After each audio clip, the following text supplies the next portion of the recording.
You did that on a football pitch. I don't know how physical the American game is.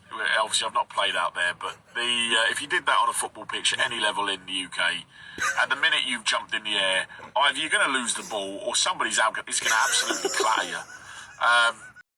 How come the only thing English people can ever say about their game and why Americans can't do it is how physical and tough it is? And if you did that, someone would try to break your legs. Is it maybe because you don't have anything else to say about it? Like, I've never heard one of you say that the technical level is incredibly high. The passing is wonderful. The tactics are great. Hell, I've never even heard one of you talk about how the speed of play is higher than what it is in other countries. And that's something that used to be a stereotype of English soccer, is the speed of play. But on the particular topic, I think I know what you're doing here. You heard me say jump, then chose to take issue with that, partially because you don't speak English very well, and then you chose to either intentionally or unintentionally strawman me and then accuse me of saying something I never actually said. But here's the problem. The definition of jump doesn't mean jumping up high. So here are the first two definitions according to the Oxford Dictionary: to push oneself off a surface into the air by using the muscles in one's legs and feet, or to move suddenly and quickly in a specified way, both of which would work for a penultimate step, because a penultimate step is powerful and fast, and both feet do leave the ground for a period of time. No, you're not trying to jump up, you're actually trying to apply your force forwards, but it still technically qualifies as a jump. But what I find funny about this is you getting caught up over language when in your video, you specifically said that you take a step, but not just any step, a prolonged step. So you want to do a prolonged step before you shoot. But what does the definition of prolonged mean? Prolonged, according to the Oxford Dictionary, continuing for a long time or longer than usual.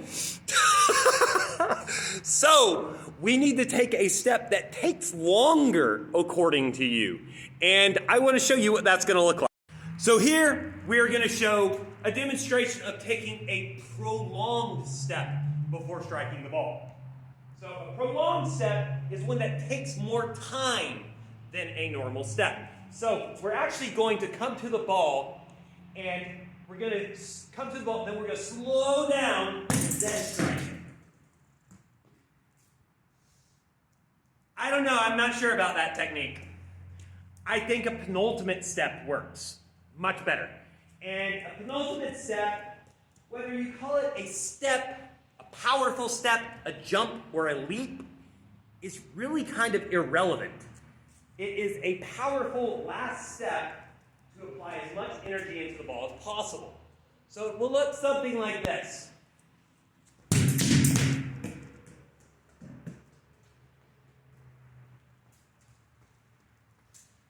Now, the funniest thing about this is you over here talking about trying to be tough and hard. How if you did that in England, someone would clatter you.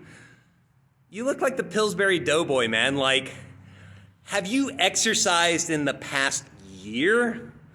I don't think so. I think one of the big differences between American culture and British culture is in America, we think acting tough and hard online is cringy and a sign that you're probably not very tough. To where the British apparently think acting tough and hard is really, really cool. But it's really not. At the end of the day, this whole only way the ball doesn't reach the goal is if it's you doing the kick, I got some bad news for you. These right here are gonna always kick harder than you. And the fact of the matter is, I would bet the bank that you can't kick half as hard as me. And you won't ever post any content showing that you can kick a ball.